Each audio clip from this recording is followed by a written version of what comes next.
he came and said, Owen, they want you now, because you had to go up top, go up in the rafters. And so I knew I was on after Owen. And so I went down to the Gorilla and walking, and then came back, and Owen was taken off with his garb and his outfit and all that. And I went in to the dressing room, and that's when I already had boots and tights on, but no shirt, no glasses, and probably baby oil or whatever it is to do the quote unquote my final stages. And I always had a ritual, like I told you on whatever. I am a very peculiar preparing for a match mentally, all throughout my career, getting dressed, when I got dressed, how I got dressed, the timing of it, everything. So I knew, okay, I'm going to go in, whatever it may be. But I can remember this kind of stuff literally like it was yesterday. Matt running up the hall saying, Jeff, you're up, you're up, you're up, you're up, you're up. And I go, what? And thinking he's ripping, he goes, no, you're up. And I said, Owen's back. What are you talking about? He goes, no. Owen fell. Stay out of the way, okay. Because I have no obviously, when she's bigger than that convinced me though that I'm up. And then I heard several screams. Jeff, you're, like I could through the halls, Jarrett, whatever it was. So then all of a sudden I'm taking off and I go, and as I get down there, people from production, hey, we're going to do a promo. And I'm thinking, do a promo? And I can tell you, if you've ever been to a car wreck or even hospitals, the heaviness, and again, I processed this multiple times. We may or may not get into it, but specifically 4 years ago, but the heaviness of the room, of the area. But they said, oh, you got to do a promo. And that's when I kind of like, he didn't fall and blow out a knee. I didn't have that conscious thought, but this is a lot more than Owen, quote unquote, fell. Like I just couldn't fathom. Like my immediate thought was blow out a knee, I'm not saying that I had that thought, but nothing serious. I'll just say that.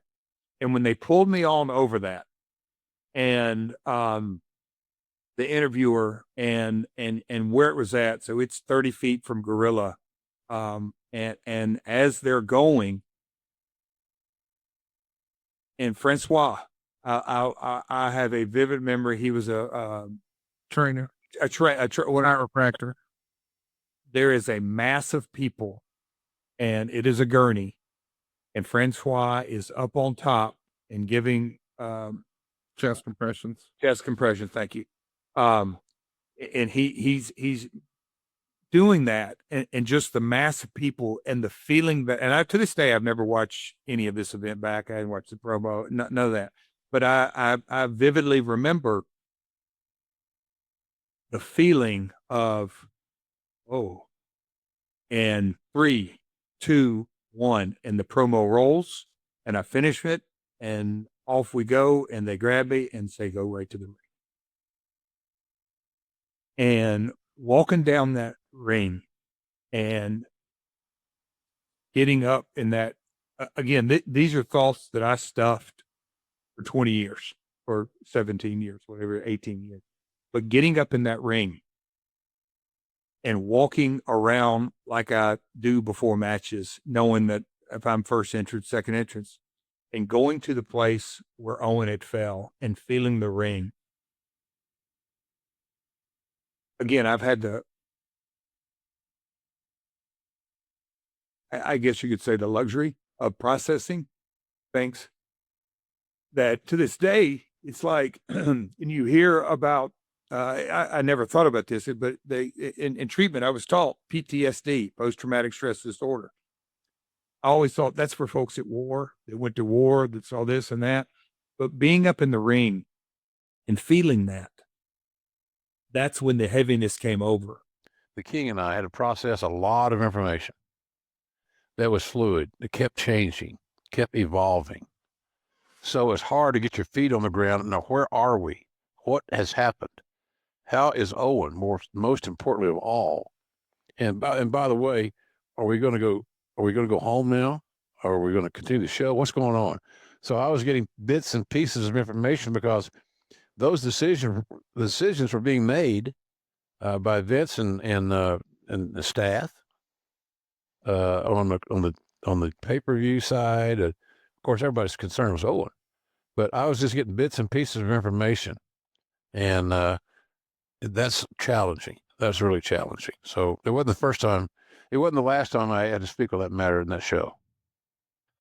Jim, I hate to be, I know this can't be comfortable to talk about, but did you see it happen, or when did you know that something was amiss? Interesting story. I saw part of it happen. I think the King, who was sitting at my right, a two-man booth at ringside, I think he may have seen Owen. I think he was looking up at the ceiling there at Kemper in Kansas City. I was looking at my monitor. I've become normally a prisoner of my monitor when I'm broadcasting, because what you see on the monitor is what you got to. That's what you got to narrate. That's the soundtrack that you're looking for. It's what you're seeing there. And how does it make you feel? And what do you say?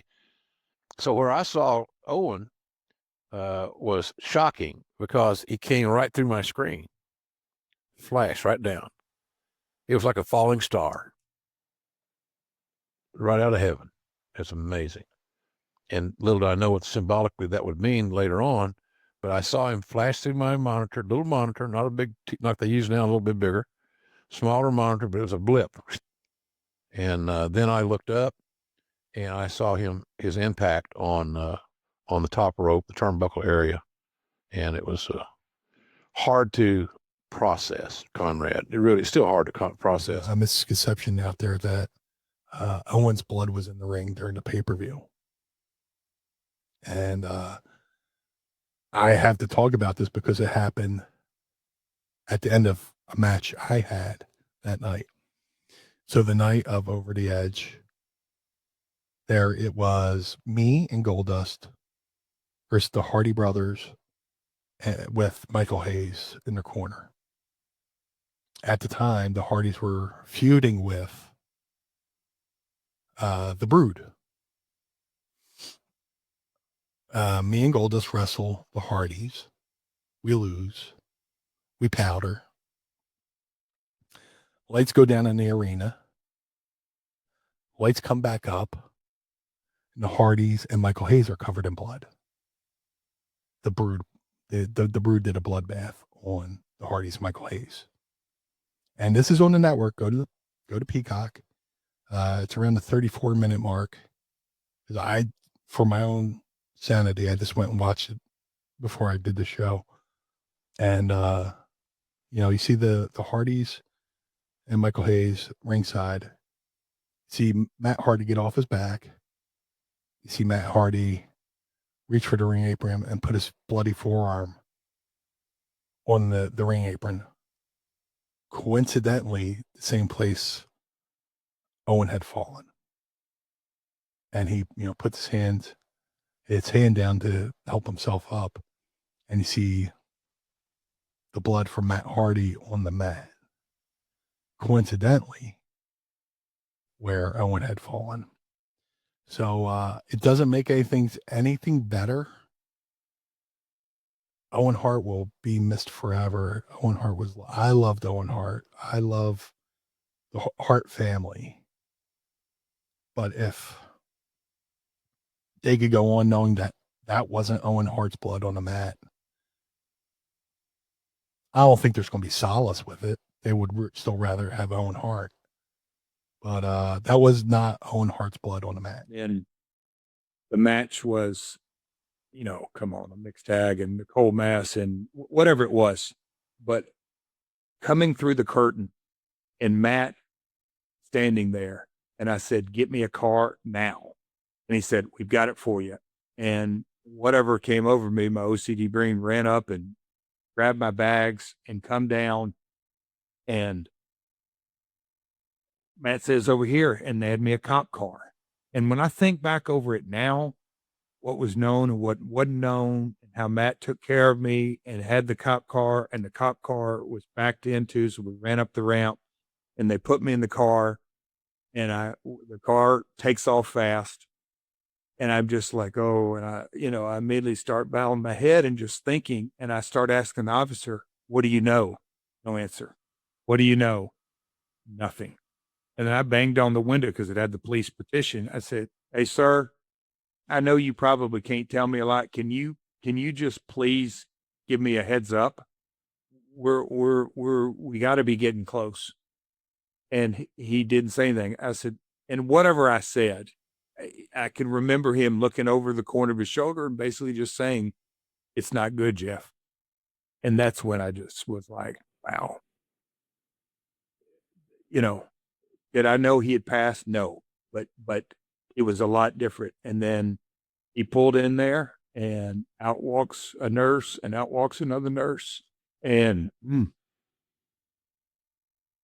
that's, that's when the news broke to me. And I can remember them saying, "Do you want to go in?" And I immediately went, "No." I said, "Martha needs to be here, and the family, no." And I just stood outside, and that felt like an eternity, but I just sort of stood out there. And to this day, I don't recall who came and got me. But I stood out there and sobbed and wept and really couldn't wrap my head around it. And then the doctor came out and just started talking to me. And that was a heavy day. What do you remember about that day and finding out about the Owen Hart tragedy? I remember that one pretty vividly. I was in LA. It was a Sunday night, obviously, and I was staying at the Radisson over at Universal Studios in Burbank. And obviously, because I was in a hotel, I couldn't get pay-per-view. And that was before, streaming and that type of thing. So I wasn't watching the pay-per-view, obviously. I wasn't paying too close attention to anything. And I got a phone call, and I don't remember who it was that called me. It might have been Janie Engel, my assistant. I'm pretty sure it was. Got a phone call, and that's when I heard. And by the way, I was there waiting for Brett because we were going to do the appearance on the Tonight Show with Jay Leno the next day. So that's why I was there. And I was going to pick Brett up at the airport anyway. So I was sitting in the room when the phone call came, and I thought, oh my God, I've got to get to the airport because I knew Brett was in the air. I was aware of his schedule. Like I said, I was going to pick him up anyway, not just because of this. Right? Obviously, I didn't know it was going to happen. So I rushed to the airport to make sure that I could get to him immediately so that I could tell him before somebody else did. And I waited. I got there way early, and I waited and I waited and waited. And finally, when the plane pulled up, and I kind of dreaded it. And by the way, despite everything that, you've told me that Brett has said about me and all the supposed heat that we had back and forth and all the drama, Brett and I were still very close at this point. And which is why I was so concerned that I got to him as quickly as I did. It's why I took the time to get to LA early so I could meet him at the airport. Not because I knew obviously what was going to happen, but because we had that relationship. So obviously, when he walked off the plane, I could tell that he knew. I was surprised. That was well before, wireless on planes. And I was pleasantly surprised, but surprised that they were able to get word to Brett. But he knew, and I could tell he knew the minute he stepped foot off the plane. He was one of the first people off the plane. And we hugged. We talked. Can't remember exactly what about. It was mostly him reacting to what had happened. And I remember he was angry. He was hot. He said some things. I'm not going to repeat him. He said some things that probably any of us might say in a similar situation. You want to blame everybody, and this isn't a knock on Brett. I would have done the same thing. Anybody would. You're angry. You're hurt. You're confused. And Brett was all of those things as we were walking through the terminal, heading out to the car to take us to the hotel. Did WCW have any conversation at a corporate level, from an office level, however you want to call that, about what WCW would have done had a tragedy like what happened with Owen happened with WCW? Because at the time, the biggest discussion and debate was, should Vince have canceled the show and just called the show off?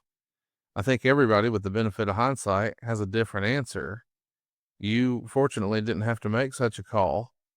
But did you have conversations about that after the fact? Or Sure. no? Sure. Many. I mean, I tried to, in order to check myself, I tried to really ask myself honestly, what would you have done? Because it could happen. I mean, that incident is shocking and devastating and horrible as it was. And you may hope it will never happen again. But guess what happened with Mark Bagwell in WCW not too long ago, based on this point? Yeah. He turned out okay, but another half an inch either way, and he might not have walked away from that. So because of the incident with Owen, and especially under the circumstances, live television, all that, I had to do an audit. He said, "What would you do, Eric?" And my honest answer to myself, I don't know if I articulated it to anybody else. Maybe I did. I agreed with what Vince did. As cold as that sounds, I likely would have done the same thing.